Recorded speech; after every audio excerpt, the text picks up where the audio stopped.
Presentasi kelompok 8, Termodinamika. 3, 2, 1. Selamat pagi untuk kita semua. Sebelumnya terima kasih untuk Bapak Irham yang sebagai dosen pengampu fisika umum yang telah memberikan tugas ini, yaitu tentang presentasi termodinamika, yaitu suhu dan suhu tubuh manusia. Nah, di sini kami kelompok 8 beranggotakan. Yang pertama ada saudari Ika Sitanggang, kedua ada saudari Nela Samosir, dan yang ketiga adalah saya sendiri, Tria Manulang. Yang pertama akan disampaikan oleh saudari Ika. Saudari Ika dipersilakan untuk mempresentasikan materinya. Terima kasih. Ika Sitanggang. Baiklah, saya akan menjelaskan mengenai materi termodinamika. Termodinamika berasal dari dua kata bahasa Yunani, yaitu termos, yang artinya panas, dan dinamik, yang artinya perubahan. Termodinamika merupakan salah satu cabang fisika yang membahas mengenai perubahan energi panas menjadi bentuk energi lain.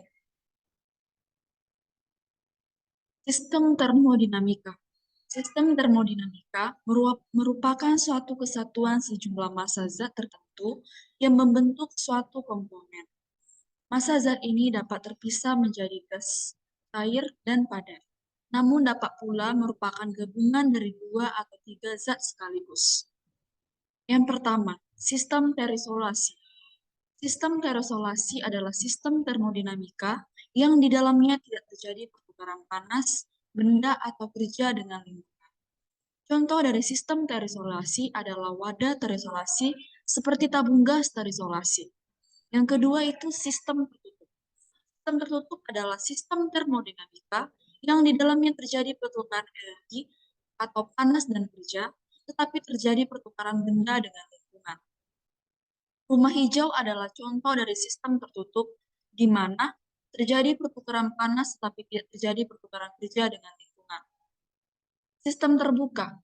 Sistem terbuka adalah sistem termodinamika yang di dalamnya terjadi pertukaran energi dalam bentuk panas dan kerja, serta terjadi pada benda dengan lingkungannya. Dalam sistem terbuka, terdapat sebuah pembatas yang memperbolehkan pertukaran benda. Pembatas ini disebut dengan permeabel.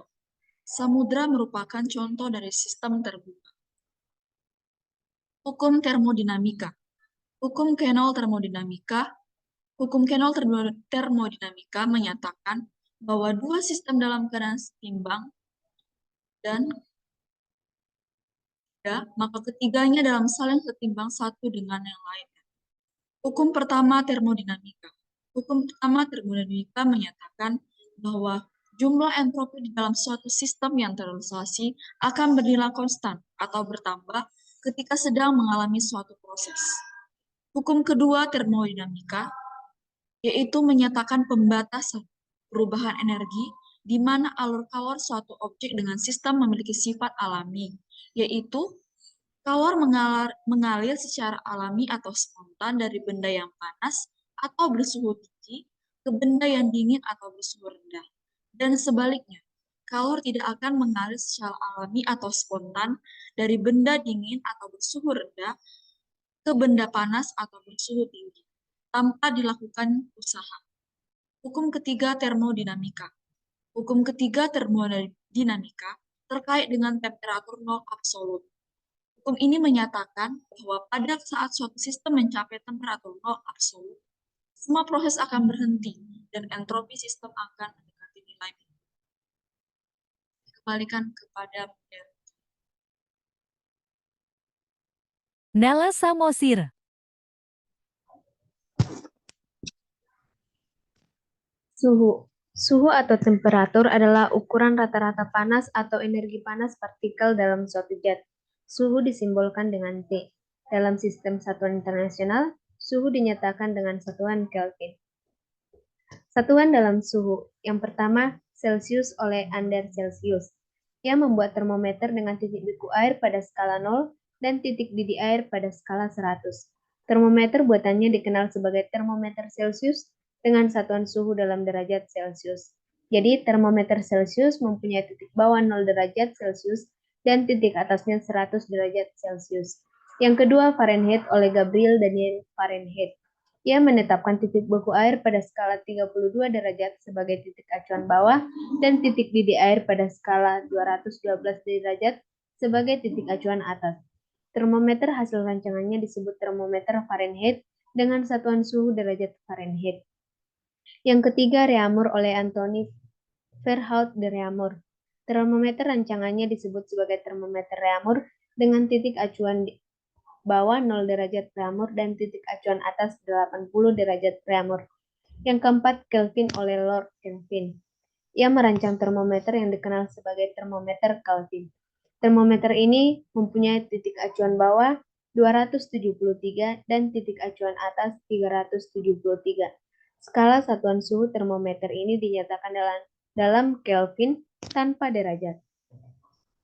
Dapat dilihat untuk gambarnya. Alat ukur suhu. Yang pertama ada termometer bimetal. Apabila suhu naik, bimetal akan melengkung dan jarum penunjuk akan bergerak ke arah kanan. Begitupun sebaliknya. Jika suhu turun, maka bimetal menjadi lurus dan jarum akan bergerak ke arah kiri. Yang kedua, termometer resistensi. Termometer resistensi adalah alat ukur suhu yang terbuat dengan bahan dasar perubahan hambatan logam, seperti termometer hambatan platina. Termometer resistensi disebut juga termometer hambatan, yakni termometer yang sering digunakan pada dunia industri sebagai pengukur suhu di atas 1000 derajat Celcius. Yang ketiga ada termometer ruang. Termometer ruang adalah jenis alat ukur suhu yang biasa dipasang di dinding ruangan. Termometer ini memiliki skala mulai dari minus 50 derajat Celcius sampai 50 derajat Celcius. Yang keempat ada laboratorium termometer. Termometer ini biasanya digunakan untuk mengukur suhu air yang sedang dipanaskan atau air dingin. Termometer laboratorium menggunakan zat cair berupa alkohol atau air raksa. Yang kelima ada termometer klinis. Skala pada termometer jenis ini hanya dari 35 derajat Celcius sampai 43 derajat Celcius. Hal tersebut telah disesuaikan dengan suhu tubuh manusia yang tidak mungkin di bawah 35 derajat Celcius dan tidak lebih dari 43 derajat Celcius. Yang keenam ada termometer 6 belani. Termometer 6 belani adalah termometer yang dapat mengukur suhu maksimum dan minimum yang dicapai selama periode waktu tertentu. Alat ini biasanya digunakan di bidang meteorologi dan hortikultura untuk mengetahui batasan suhu di suatu tempat. Yang ketujuh ada pirometer termometer. Pirometer adalah jenis termometer jarak jauh yang digunakan untuk mengukur suhu suatu permukaan. Prinsip kerja pirometer yaitu dengan mengukur intensitas radiasi yang dipancarkan oleh benda-benda yang suhunya sangat tinggi. Pirometer dapat digunakan untuk mengukur suhu antara 500 derajat Celcius sampai 3000 derajat Celcius. Yang kedelapan ada termometer inframerah. Termometer inframerah atau termometer laser merupakan sebuah alat ukur suhu yang dapat mengukur temperatur suhu tanpa bersentuhan dengan objek yang akan diukur. Termometer inframerah memiliki kemampuan untuk mendeteksi temperatur secara optik menggunakan energi sinar inframerah yang kemudian disajikan dalam satuan suhu. Tria Manulang. Selanjutnya di sini saya akan menyampaikan materi yaitu suhu tubuh. Nah, suhu tubuh adalah suatu keadaan kulit di mana dapat diukur dengan menggunakan termometer yang dapat dibagi beberapa standar penilaian suhu, antara lain normal, hipertermi, hipotermi, dan febris. Yang pertama ada normal, yaitu bila suhu tubuh berkisar antara 36 sampai 37,5 derajat Celcius. Yang kedua adalah hipertermi, yaitu bila suhu tubuh lebih dari 40 derajat Celcius. Yang ketiga adalah hipotermi, yaitu bila suhu tubuh kurang dari 36 derajat Celcius. Yang keempat adalah febris atau pireksia, yaitu bila suhu tubuh antara 37,5 sampai 40 derajat Celcius. Nah, di sini ada mekanisme kehilangan panas melalui kulit, yaitu yang pertama adalah radiasi. Radiasi adalah mekanisme kehilangan panas tubuh dalam bentuk gelombang panas inframerah. Gelombang inframerah yang dipancarkan dari tubuh memiliki panjang gelombang 5-20 mikrometer. Tubuh manusia memancarkan gelombang panas ke segala penjuru tubuh. Radiasi merupakan mekanisme kehilangan panas saling besar pada kulit 60% atau 15% seluruh mekanisme kehilangan panas. Nah, panas itu adalah energi kinetik pada gerakan molekul. Sebagian besar energi pada gerakan ini dapat dipindahkan ke udara bila suhu udara lebih dingin dari kulit. Sekali suhu udara bersentuhan dengan kulit, suhu udara menjadi sama dan tidak terjadi lagi pertukaran panas. Yang terjadi hanya proses pergerakan udara sehingga udara yang baru yang suhunya lebih dingin dari suhu tubuh. Nah, yang kedua itu adalah konduksi. Konduksi itu adalah perpindahan panas akibat paparan langsung kulit dengan benda-benda yang ada di sekitar tubuh. Biasanya proses kehilangan panas dengan mekanisme konduksi sangat kecil.